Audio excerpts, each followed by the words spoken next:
अरविंद जी। हाँ अंजना जी देखिए, धीरे धीरे नीतीश बाबू का असली चेहरा सामने आ रहा है। ये पूरे बिहार के लिए शर्मिंदगी की बात है, और खाली बिहार नहीं, हम समाजवादियों के लिए भी शर्मिंदगी है।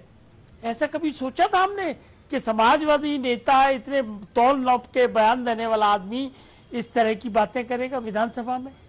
सीधा तीर लगाए महिलाओं के सम्मान में, वो तीर वापस नहीं आता। और माफी जो इन्होंने मांगी है ना, वो मैंने सुनी है, अगर मगर के साथ है, वो भी कंडीशनल माफी है। तो ये क्या दर्शाता है? नियत दर्शाता है, चरित्र दर्शाता है। इसको कैसे ये जनता भूल जाएगी? पूरी महिलाओं की अस्मिता का सवाल है ये। नीतीश बाबू ने जो भी काम किया हो, लेकिन इसमें एक बात तो बड़ी तय है कि आज मांझी जी के प्रति उनका गुस्सा देखा। दलित समाज से आने वाले व्यक्ति के प्रति कितनी घृणा है उनके दिमाग में। महिलाओं के प्रति सम्मान नहीं है, दलित के प्रति सम्मान नहीं है, और वोट के लिए राजनीतिक चक्कर चलाते रहते हैं। पिछड़ा, अति पिछड़ा 2007 में इन्होंने किया, दलित महादलित इन्होंने किया। उस वक्त राजनीतिक समीकरण कुर्सी का हिल रहा था, तो इस तरह के हथियार चलते हैं, और उसी तरीके का आज इन्होंने किया है। किस तरह की बातें हो रही हैं, हमें तो ये नहीं समझ आता। कई तरफ से ये भी रिपोर्ट आ रही है कि भाई उनको तो डिमेंशिया की बीमारी हो गई है। अरे भाई, ऐसा कुछ है तो उनका चेकअप कराइए, कमेटी बनाइए। और मुख्यमंत्री का पद राज्य में नंबर 1 जिम्मेवारी का पद होता है। कहीं उल्टी सीधी कोई हरकत ऑर्डर न निकाल दें, कुछ और इस तरह की बात ना हो जाए। इसलिए निवेदन है केंद्र सरकार से अरविंद जी, इसका संज्ञान लेना चाहिए। मुख्यमंत्री को वरिष्ठ वकील हैं, आप भी एक वरिष्ठ वकील हैं। देखिए, एक सेकंड, बात क्या बीमारी उन्हें है नहीं है, इस तरह की कयास और अटकलों पर जोर नहीं देना चाहिए।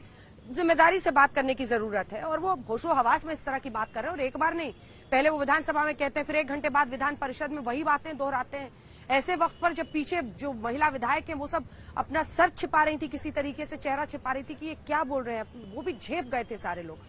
अब वारिस पठान साहब, तो क्या इस मुद्दे पर नीतीश कुमार की इतनी निंदा कर रहे हैं ओवैसी साहब, आप लोग एक जिसे आप सांप्रदायिक पार्टी बीजेपी कहते हैं, आप लोग उनके साथ खड़े हैं नीतीश बाबू के खिलाफ? क्योंकि चुनाव तो आपने वहां पर लड़ा था, और ये फिर बार बार आरोप आप लोगों पर लगता है कि बीजेपी के बिहाफ पर आप लोग उन्हीं की बात को आगे बढ़ाते हैं। बी टीम, देखिए यहाँ पर अंजना जी बात अलग है। मुझे लगता है नीतीश कुमार जी अपना मानसिक संतुलन पूरा खो दिया है उन्होंने, वरना इस सारी मर्यादाओं को तोड़ दिया। इतनी अश्लील भाषा का उपयोग उन्होंने किया, और वो भूल गए कि वो कहाँ खड़े हुए। उसको टेम्पल ऑफ डेमोक्रेसी कहते हैं विधानसभा को, जहां पर लोग अपने अपने उम्मीदवारों को चुन के भेजते हैं, वहां पर फैसले होते हैं बिहार के लिए। और ये सिर्फ बिहारियों के लिए उन्होंने नहीं कहा, ये पूरे देश की महिलाओं का, देश के नागरिकों को पूरा शर्मसार कर दिया उन्होंने। मुंबई की भाषा में इसको टपोरी कट लैंग्वेज बोलते हैं अंजना जी। जो चाय की टपरी पे खड़े होकर लोग इस तरह की हंसी मजाक उड़ाते हैं, वैसा किस तरह से देखा आपने?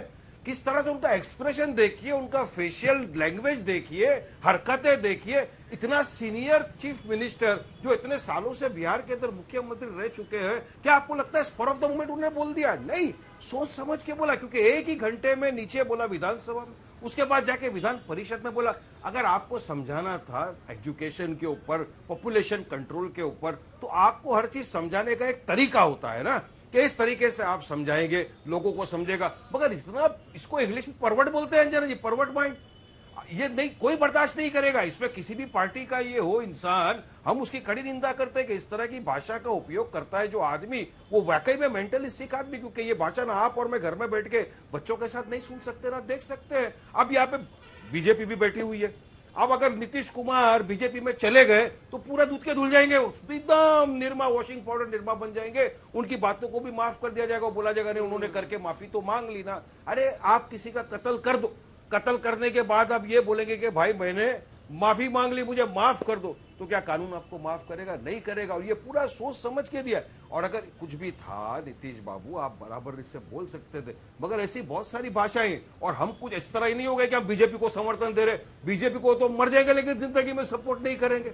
हम तो चाहते ही नहीं कि बीजेपी जीते, हम तो चाहते हैं कि मोदी हारे, तीसरी बार तो सीएम प्राइम मिनिस्टर बने ही नहीं मोदी। तो यहाँ पर हम देश की महिलाओं के सम्मान के साथ खड़े हैं, हम देश की नागरिकों के साथ खड़े, जिनके लिए इतनी अब्रप्त, इतनी परवट भाषा का इस्तेमाल किया है। He's got a mental sickness. Sex pervert आदमी है अंजना जी। मैं अल्फाज इस्तेमाल नहीं करना चाहता, मेरे पास बहुत सारे अल्फाज है अंग्रेजी के, मगर I don't want to use that words.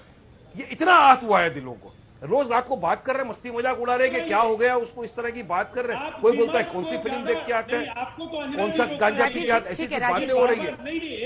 Rajiv जी का आप जवाब सुनिए। राजीव जी देखिए, मुझे हैरत होती है। अब ये सवाल का जवाब आप दीजिए। और पता है पूरा दुर्भाग्य क्या है राजीव जी कि एक सेकंड रुक जाइए, आप जवाब दीजिएगा। दुर्भाग्य की बात यह है कि सेक्स एजुकेशन जैसे गंभीर विषय को उन्होंने इतने गंदे और अश्लील बना दिया कि मतलब कितनी बार एक बात को कहिएगा अंजना जी, एक बात को कितनी बार दोहराइएगा? कल से 100 बार भी कहे तो कम लग रहा है सर, क्या करें? मुझे पता नहीं आपको क्यों नहीं हैरानी हो रही। ठीक है, लेकिन आपको अन्य नेताओं के बयानों पर भी थोड़ी लज्जा होनी चाहिए। याद कीजिए वो बयान जो मैंने दोहराए हैं, उन बयानों के लिए जरा उन नेताओं को भी कोस दीजिए जिन्होंने जब जर्सी गाय कहा, 50 करोड़ की दुल्हन कहा, या तमाम तरह के सुपर्णखा कहा गया पार्लियामेंट में रेणुका चौधरी को, उन बयानों के लिए भी विमर्श को जो पॉल्यूट करने वाले लोग हैं, प्रदूषित करने वाले लोग हैं, उन्हें भी कहिए। अकबरुद्दीन ओवैसी जैसे दिमाग से पैदल लोगों की बात भी कीजिए जिन्होंने कितनी विवादित टिप्पणी की थी, किस तरह से हिंदू और मुसलमानों को लड़ाने की बात की थी। देखिए दो बातें हैं ना राजीव जी, राजीव जी दो बातें हैं, राजीव जी दो बातें हैं। एक तो जब जिन बयानों को आप रेफर कर रहे हैं, एक सेकंड सर आवाज नीचे कीजिए, जिन बयानों को आप रेफर कर रहे हैं उन बयानों पर मैंने ही बहस की हुई है आज तक पे, तो ऐसा नहीं है कि उन बयानों पर बहस नहीं हुई थी। लेकिन आप भी ये जानते हैं कि उन बयानों से कहीं ज्यादा अश्लीलता की हदें पार की गई हैं, इसीलिए लगातार दूसरे दिन ये बहस हो रही है। एक दूसरी बात, आप खुद ही नीतीश कुमार कह रहे हैं कि वो शर्मिंदा है, उनको भी शर्म आ रही है, वो भी निंदा कर रहे हैं, फिर कुछ लोग डिफेंड क्यों कर रहे हैं? आप लोग डिफेंड क्यों कर रहे हैं इसको? मैंने डिफेंड तो नहीं किया, मैंने कहा नीतीश कुमार जी ने माफी मांगी है। नरेंद्र मोदी जी के पास ये नैतिक साहस नहीं था कि वो माफी मांग पाते। देश के जिन नेताओं के नाम विवादित टिप्पणियां दर्ज हैं, उन नेताओं ने कभी अपनी बात वापस नहीं ली। नीतीश कुमार जी ने वापस लिया, उन्होंने अपनी गलती को स्वीकार की। दूसरी तरफ इमरान मसूद और प्रधानमंत्री नरेंद्र मोदी की तुलना हो सकती है? मैंने कहा है, भारत के संसदीय इतिहास, आजाद हिंदुस्तान के इतिहास में किसी प्रधानमंत्री ने कभी कोई विवादित टिप्पणी नहीं की। इमरान मसूद तो मेरे हिसाब से देश के प्रधानमंत्री नहीं, इनके हो सकते हैं या वारिस पठान के लिए होंगे, लेकिन वारिस पठान जी को अपने अकबरुद्दीन ओवैसी जी के चेहरे पर शर्म नहीं महसूस होती है, उनके बयानों पर और इनकी कार्यशैली पर इन्हें कोई शर्म महसूस नहीं होती है। ये हिंदू महासभा और मुस्लिम लीग की टोली है, और हिंदुस्तान की आजादी के पहले इंटरिम असेंबली के जो इलेक्शंस हुए 3 स्टेट में इन दोनों ने मिलकर सरकारें बनाई थी, ये वही है।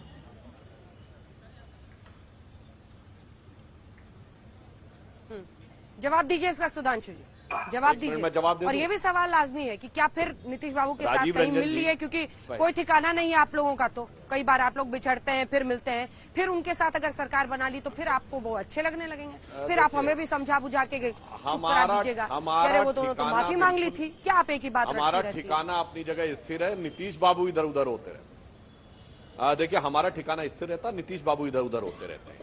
मैं पहली बात ये कह रहा हूं राजीव रंजन जी, तुलना किसी चीज की कोई कंपैरिजन देख के करना चाहिए। किस बयान की किससे तुलना कर रहे हो? विनम्रता से कहता हूं, प्रधानमंत्री जी ने फ्लोर ऑफ द हाउस पे कब सुपर्णखा बोला? मैं चुनौती देता हूं, निकालिए सदन की कार्रवाई दिखाइए। मैं आपको बताता हूं, उन्होंने सिर्फ ये कहा कि बहुत दिनों के बाद मुझे हंसी दिखाई पड़ रही है। अब उसको कोई सुपर्णखा मान ले तो उसके लिए क्या करें मेरे भाई? और आपने कहा देश के किसी प्रधानमंत्री के बारे में, तो मैं बताना चाहता हूं, आप इस बात को लेकर, मैं किसी का चरित्र हनन नहीं करना चाहता। महाभारत का अरे क्या तरीका है भाई बार बार बीच में बोलने का? हवाला दिया, लगातार डिस्टर्ब करते चले जा रहे हैं। बीच में शांति से आपकी बात सुन रहा था, आवाज नीचे कीजिए, अब शांत रहिए, कम से कम पूरी बात होने दीजिए। Please sir. राजीव जी मैंने आपकी बात शांति से सुनी है, और आपने कहा तो मैं कहना चाहता हूं दर्शकों से, मैं चरित्र हनन नहीं करना चाहता।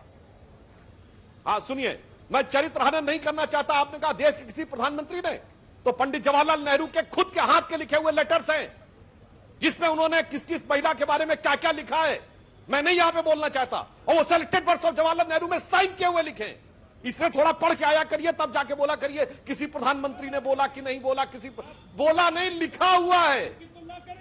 लिखा हुआ है, उनके सिग्नेचर में लिखा हुआ है। आप कहें मैं यहां उन महिलाओं के भी नाम नहीं लेना चाहता, उस विषय में भी नहीं, पर जो आपने चुनौती से कहा तो मैंने कहा, और जो हमारे प्रधानमंत्री के बारे में बोला, कहीं सुपड़ा इसी के साथ हमें बहस का अंत करना पड़ेगा।